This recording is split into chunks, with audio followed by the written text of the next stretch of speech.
little moment of transparency. I have been that person who attracted a lot of envious energy due to who I am and how I show up. I've also been on a spectrum of being envious of others that I actually love and care about unintentionally.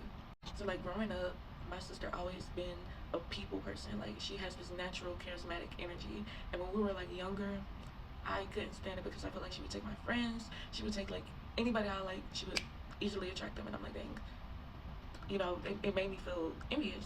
But they say change around you starts within you, and the step one of making that change was acknowledging that and holding myself accountable and not blaming her for how I felt and my insecurities.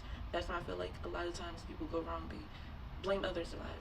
So after communicating with her about everything, we had a long discussion, and I love my sister so much. Like she's that envy feeling that I had, it grew into admiration. Like she became so much inspiration for me, and I love that she never changed that magnetic energy, that charismatic energy. And I learned, instead of being envious of that light, I had to not become her, but just find my own light and be my own light instead of wishing that I had her light.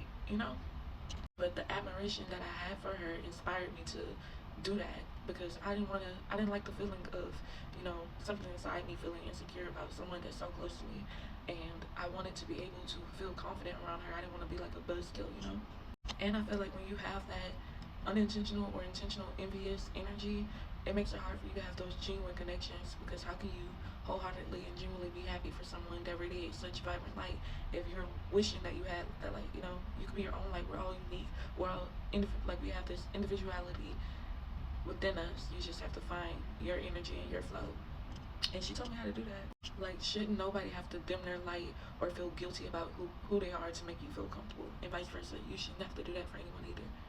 And I'm gonna end this video by saying this: envy is just the energy. It's not who you are, and it's an energy that you could shift. It doesn't have as much power over you than you have within yourself. So acknowledge it, hold yourself accountable, and communicate it if you can, so you could transmute it into something bigger, greater, and better.